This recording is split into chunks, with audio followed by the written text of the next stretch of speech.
Le 10 juillet 2017, le gouvernement irakien annonçait la libération de Mossoul après une bataille de 9 mois menée avec le soutien d'une coalition dirigée par les États-Unis et des forces kurdes.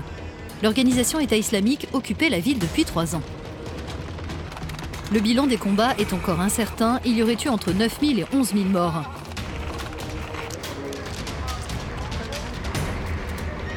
On recense aujourd'hui près de 2 millions de déplacés internes en Irak, mais de plus en plus d'habitants, près de 4 millions aujourd'hui, sont rentrés chez eux.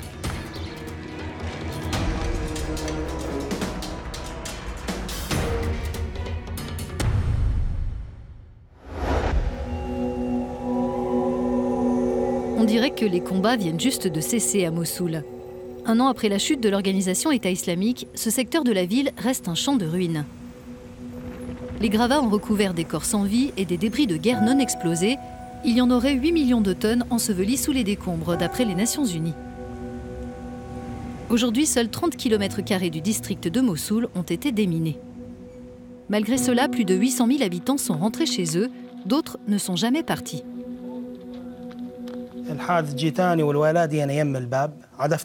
J'allais ouvrir la porte avec mes enfants quand il y a eu une explosion. J'ai perdu connaissance. Ma fille est morte à l'hôpital et mon fils sur le trajet pour y aller. La fille d'Adil avait 11 ans, son garçon 3. Son autre fille, Nada, a survécu. Elle a perdu une jambe, tout comme son père qui travaillait comme chauffeur de taxi. Aujourd'hui, sa voiture détruite ne quitte plus la cour. Les chances d'Adil de retrouver une source de revenus vont dépendre de sa capacité à récupérer son autonomie. Plus de 7000 patients comme ce père et sa fille ont bénéficié depuis 2014 de séances de réadaptation dispensées par Handicap International. L'ONG, financée par le service de l'Union européenne à l'aide humanitaire, les a préparés pour qu'ils puissent être munis d'un membre artificiel, mais une fois leur prothèse reçue, ils ont encore besoin de rééducation. On a différents profils de patients. Ils peuvent présenter des fractures, ils peuvent avoir été amputés, brûlés ou blessés à la moelle épinière lors des bombardements.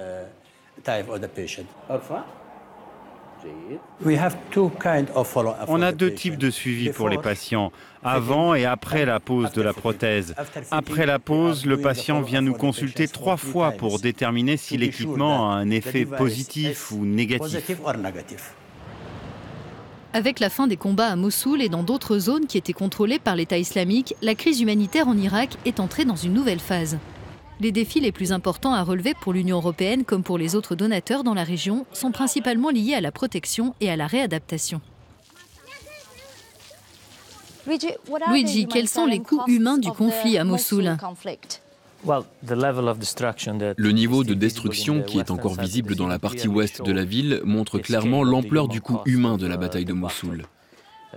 Pendant les combats, 14 000 civils ont été blessés. 32% d'entre eux sont des enfants de moins de 5 ans.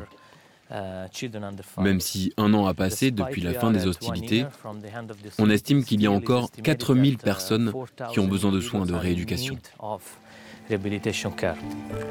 Dans une ville où le système de soins est toujours en ruine, Handicap International et l'ONG italienne Emergency travaillent en étroite collaboration pour rendre leur autonomie aux personnes blessées lors du conflit. Le 3 mars 2017, quand j'ai essayé de m'enfuir, je me suis retrouvé face à l'État islamique. Ils m'ont capturé et je me suis dit que si je leur racontais que je voulais m'enfuir, ils me tueraient. Alors je leur ai dit que j'étais là pour prendre du blé, pour nourrir ma famille. Et 10 jours plus tard, ils m'ont coupé la main. Ils ont rassemblé les gens en annonçant dans les haut-parleurs qu'ils avaient capturé 3 voleurs. Après, ils ont pris un couteau de boucher et ils m'ont coupé la main. Adil reçoit sa dernière consultation chez lui, dans la partie ouest de Mossoul, avant d'être suivi au centre de rééducation prothétique de Souleymaniye. Le kinésithérapeute vérifie qu'il n'y a pas de gonflement et que le bras conserve une grande mobilité. Adil est prêt, il pourra rejoindre l'est de l'Irak, où on l'équipera d'une nouvelle main. Nous allons le retrouver sur place. Dès la sortie de Mossoul, au cours de nos 6 heures de voyage vers Souleymaniye, nous apercevons des tranchées construites par les combattants de l'État islamique et des engins explosifs, mais aussi des terrains infestés de bombes artisanales et repérés par l'ONG Norwegian People's Aid. Cette organisation financée par l'Union européenne procède à l'analyse de zones dangereuses présumées ou confirmées et à leur déminage. Près de 12 000 m² ont été sécurisés autour du village de Badana. D'après l'ONG, on ne connaît pas le niveau exact de contamination de l'Irak par ces restes explosifs et le déminage complet pourrait prendre des décennies. Voici une plaque de pression. Elle peut être activée sous le poids d'un enfant. Depuis la libération de Mossoul, près de 200 personnes ont été tuées ou blessées par l'explosion d'engins improvisés. Cette plaque est l'un des dispositifs les plus simples utilisés par les membres de l'État islamique, qui peu à peu étaient devenus experts dans la production de dispositifs artisanaux. L'État islamique a développé différents types d'engins explosifs improvisés. Certains sont très compliqués, ceux qui se trouvent dans ce secteur de Mossoul sont plus complexes. Ils utilisaient par exemple des dispositifs qui empêchent le désamorçage ou quand on coupe les fils, ça déclenche l'engin. Ils utilisaient aussi un fil écrasé qui est un câble très fin, très difficile à voir. Un morceau de fil qui a de petites zones de contact et quand on appuie dessus, l'engin se déclenche. Nous reprenons notre voyage vers Souleymaniye où Emergency a ouvert un centre de rééducation en 1998. L'ONG italienne a choisi de s'implanter dans cette zone minée suite à la guerre du Golfe en 1991 et l'invasion de l'Irak en 2003. Aujourd'hui, les patients viennent de tout le territoire irakien et même d'Iran et de Syrie. Ils sont environ 5500 à y être suivis actuellement. C'est là qu'Adil s'apprête à recevoir sa prothèse de main. Notre procédure pour faire le moule sur le patient consiste à prendre des mesures ou alors on réalise un moule négatif. Ce moule en creux sera ensuite rempli de plâtre pour former le moule qui servira de base pour réaliser un embout solide en polypropylène. Les différents composants sont choisis en fonction du patient. Plus de 60% d'entre eux se présentent ici pour une amputation en dessous du genou, 3% comme Adil pour la perte d'un membre supérieur.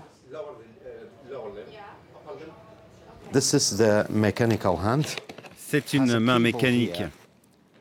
Il y a un câble ici. On fixe le câble à l'épaule du patient.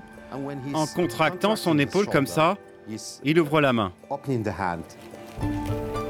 En général, c'est le patient qui choisit s'il veut utiliser une main mécanique ou non.